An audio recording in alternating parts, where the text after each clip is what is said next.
ধারাবাহিকের শুরুতে আমরা দেখতে পাই সুধা তেজকে বলে, তোমার মনে হচ্ছে না এটা একটা অদ্ভুত আশ্রম?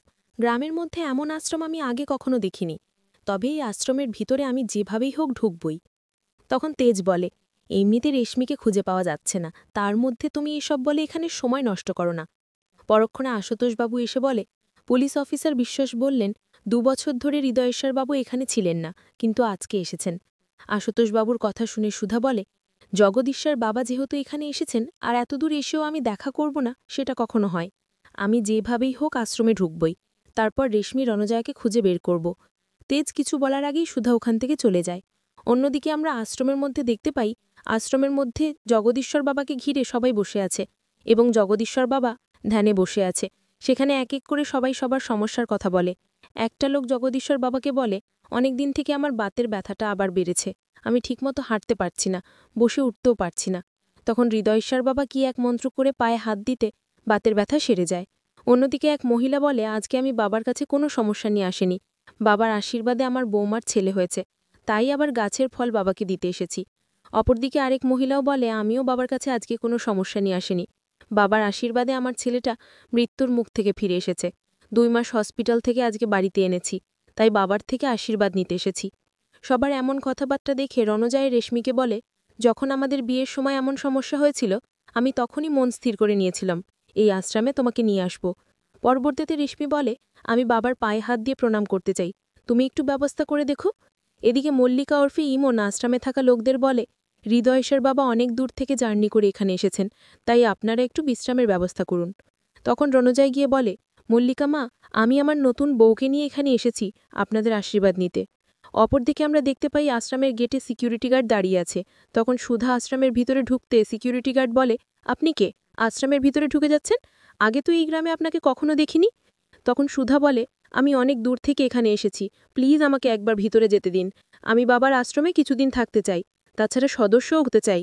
পরক্ষণে সিকিউরিটি গার্ড বলে, এখানে যে কেউ সদস্য হতে পারে না, তাছাড়া ২ বছর পর বাবা এসেছেন, তাই কড়া গার্ড রয়েছে, আপনি এখন ফিরে যান। সুধা আর কিছু না বলে ওখান থেকে চলে যায়। এদিকে এক মহিলা আশ্রমের এক লোককে বলে, আমার মেয়েকে আমি চিকিৎসার জন্য এখানে রেখে গেছি, অনেকদিন হলো আমার মেয়েকে দেখিনি, ওর সাথে কি একটু দেখা করানো যাবে? তখন লোকটা বলে, বাবা আশ্রমে এসেছে, ওনার চিকিৎসা চলছে, এখন দেখা করা যাবে না, আপনি পরে আসবেন। পরবর্তীতে সুধা ওই মহিলাটিকে বলে, আপনার মেয়ের কি হয়েছে, এখানে কেন রেখে গেছেন? তখন মহিলাটি বলে, আপনি কি এখানে তো কখনো দেখিনি। তখন সুধা বলে, আমি অনেক দূর থেকে এখানে এসেছি, তবে আপনার মেয়ের কি হয়েছে? পরক্ষণে মহিলাটি বলে, আমার মেয়ের ১০ দিন ধরে পেটে ব্যথা ছিল, কিন্তু সেই ব্যথা কিছুতে সারছিল না, তাই বাবার কাছে চিকিৎসার জন্য রেখে গিয়েছি। পেটে ব্যথার কথা শুনে ঝিনুক বলে, পেটে ব্যথা হয়েছিল, আপনি ডাক্তারের কাছে কেন নিয়ে যাননি, এখানে কেন রেখে গেছেন? তখন মহিলাটি বলে, আপনারা এসব কি বলছেন বলুন তো? আমরা গ্রামের প্রত্যেকটা মানুষ হৃদয়েশ্বর বাবাকে ভগবানের চোখে দেখি, কোনো অসুখ হলে আমরা বাবার কাছে এনেই সুস্থ করে তুলি। হৃদয়েশ্বর বাবা আমাদের কাছে ভগবানের সমান, আমরা তাকে সম্মান করি, শ্রদ্ধা করি। এদিকে সুধা বলেই চলেছে, আপনি কেমন মা, নিজের মেয়েকে এভাবে এখানে রেখে গেছেন, মেয়েটাকে কিভাবে রেখেছে, এতদিন হয়ে গেল, কি চিকিৎসা করছে, আদৌ সুস্থ হলো কিনা সেটার জন্য খোঁজ নিলেন না। পরক্ষণে মহিলাটি বলে, এখানে অনেক মেয়েরা আসে নিজেকে সুস্থ করে তুলতে, অনেক মেয়েরা আছে যারা নিজে স্থায়ী সাধিকা হয়েছে, অনেক মেয়ে বাবার বিভিন্ন আশ্রমে চলে গিয়ে সাধন হয়েছে, আর আপনারা এসব আমাকে বলছেন? অন্যদিকে তেজ সুধাকে বলে, তুমি এত হাইপার কেন হচ্ছ? এমনভাবে কথা বলে ওই মহিলার কোনো ইনফরমেশন দেবে না, তুমি নিজেকে একটু শান্ত করো। কিছুক্ষণ পরেই আমরা দেখতে পাই আশ্রম থেকে একটা লোক এসে দোকানওয়ালাকে বলে, কালকে আশ্রমে উৎসব আছে, সেখানে বাবা বলেছে ফুল লাইট দিয়ে সুন্দর করে আশ্রমটা সাজাতে, সেটা তুমি পারবে তো?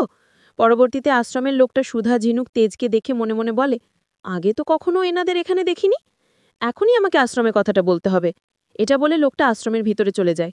এদিকে সুধা বলে, আমি আশ্রমে ঢোকার রাস্তা পেয়ে গিয়েছি।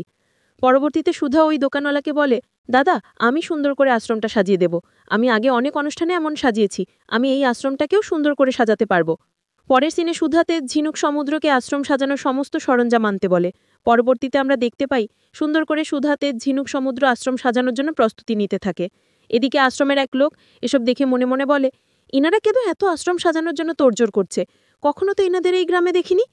শেষ সিনে দেখানো হয় আশ্রমের ঘরের মধ্যে রেশমিকে আশ্রমের এক মহিলা সুন্দর করে সাজিয়ে দেয় আর বলে, হৃদয়েশ্বর বাবার সাথে রণজয়ের খুব মিল, রণজয় এখানে আসলে আর যেতেই চায় না, তবে এখানে যে আসে তার আর ফিরে যাওয়া হয় না।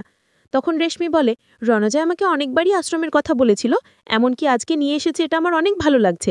আগামী পর্বে আমরা দেখতে পাবো রেশমি ঘরের মধ্যে দাঁড়িয়ে বলছিল রাজা হৃদয়েশ্বর বাবাকে কতটা শ্রদ্ধা করে, আর এদিকে দাদা বৌদি একটু বিশ্বাস করে না। তখনই একটা ছোট্ট বাচ্চার কান্নার আওয়াজ শুনতে পাই। অন্যদিকে আমরা দেখতে পাই আশুতোষ সবাইকে কানে ব্লুটুথ লাগিয়ে দেয় এবং তেজকে একটা ক্যামেরা দিয়ে বলে এটা খুব সাবধানে লাগাবে যেন কেউ বুঝতে না পারে।